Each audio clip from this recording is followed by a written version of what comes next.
TNA just made their most important signing in more than a decade, and it's as important as when they signed Samoa Joe.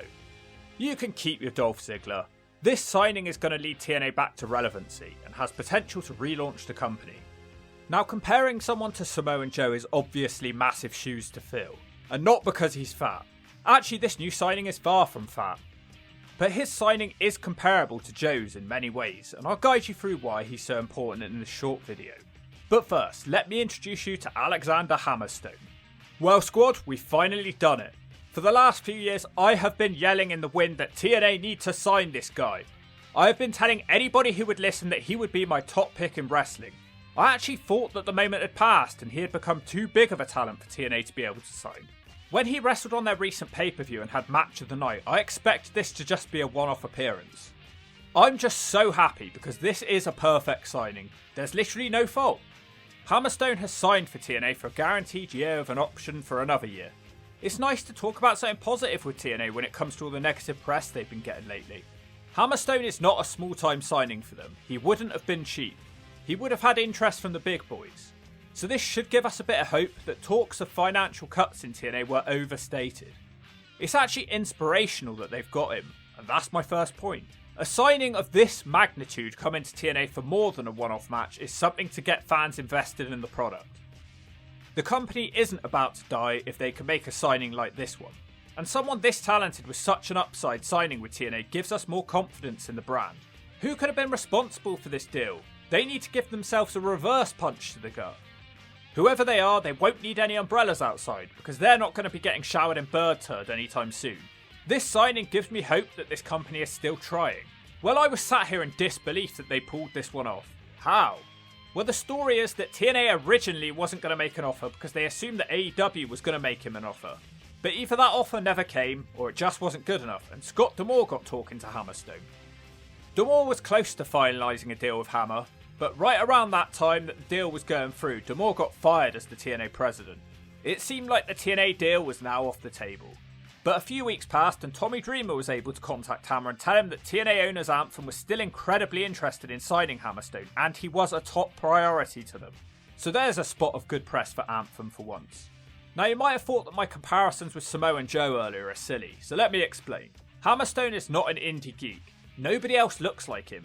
He already has a memorable look of a star. There's just so many people in TNA right now who look the same.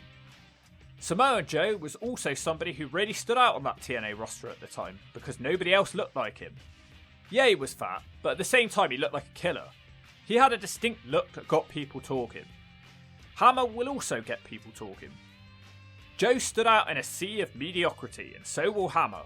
Both he and Joe have spent a long time in smaller promotions and got early knockbacks from bigger promotions. Joe had a point to prove, well Hammer has a point to prove too. Joe created a buzz with his winning streak and eventually getting a headbutted by a debuting Kurt Angle. While Hammer could also headbutt Josh Alexander, who's basically Kurt Angle anyway. Except Hammer has a massive meathead and he's probably going to do even more damage than Joe would. That thing would be like a brick hitting you.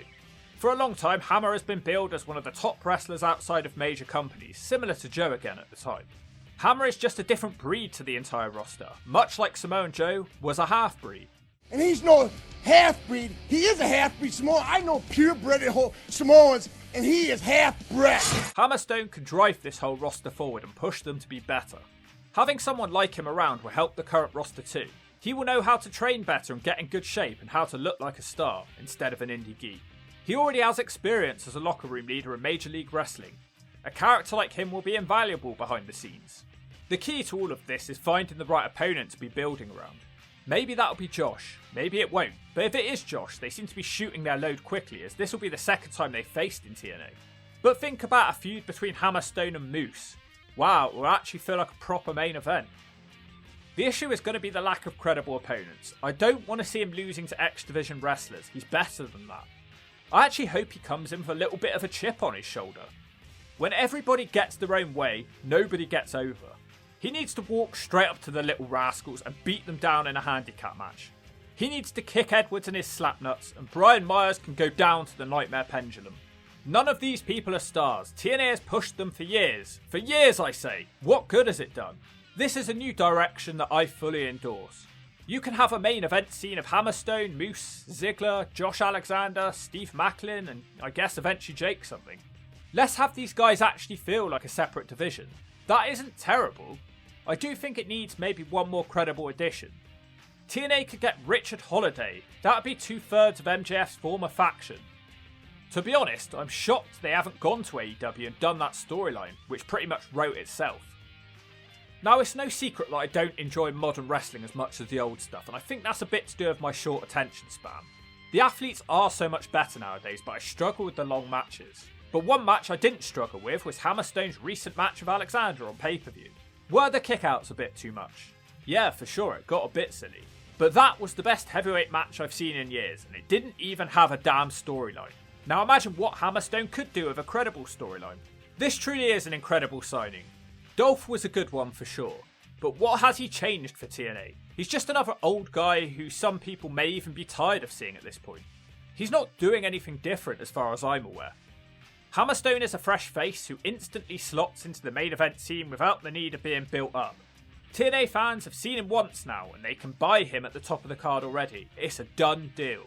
It's up to TNA and their new leadership to capitalise on this. Don't rush the belt on him. Build him up as a killer who people can't wait to see. Build him up as a guy you can only watch in TNA and don't want to miss. I would personally love to see him with a version of Scott Steiner's dangerous roid rage gimmick in WCW. This scary looking nutcase is destroying the TNA roster. Everybody's afraid of him. No one can control him. He's here to get paid and get laid. Well, maybe not that part, but you get the point. You could do something like that with him because he is believable. He's in TNA. Now, what are they going to do about it?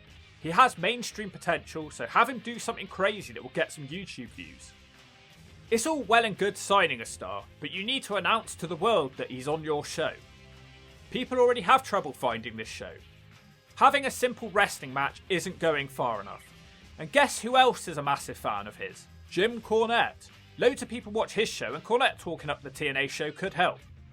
He is 6'1", over 250 pounds, 33 years old.